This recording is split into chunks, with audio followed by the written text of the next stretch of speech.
Hello lovely people, ఎలా ఉన్నారు అందరూ? నేను మీ విజయ్. వాళ్ళు నేను మీకు ఒక డిఫరెంట్ స్టైల్ ఆఫ్ చోలే చూపిస్తున్నానండి. చాలా టేస్టీగా ఉంటుంది, ట్రై చేయండి ఒకసారి. మిక్సీ జార్లో అల్లం, వెల్లుల్లి, తర్వాత ఒక ఉడికించిన ఉల్లగడ్డ అంటే బాగా ఉడికించిన ఆలు, తర్వాత ఉడికించిన చోలే అంటే చెన్న ఒక గుప్పెడు, తర్వాత మనం దీంట్లో 2 స్పూన్ల ధనియాల పొడి వేసుకుంటున్నాం అన్నమాట.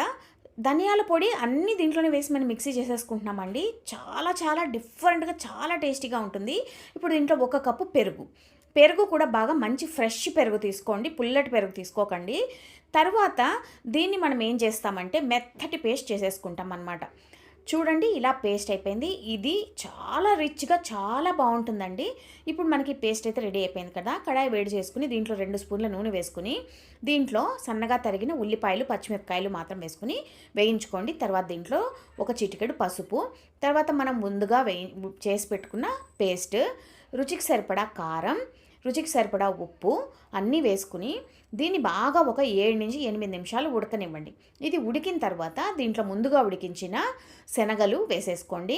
లాస్ట్లో గరం మసాలా వేసుకున్నాను నేను. గరం మసాలా ఒక 1/2 చెంచా వరకు పడుతుంది. ఫైనల్గా స్టవ్ ఆపేసే ముందు కొంచెం మన కసూరి మేతి వేసేసుకుని దింపేసుకుని ఎంజాయ్ చేసుకోవడమే. చాలా చాలా టేస్టీగా ఉంది. తప్పకుండా ట్రై చేయండి.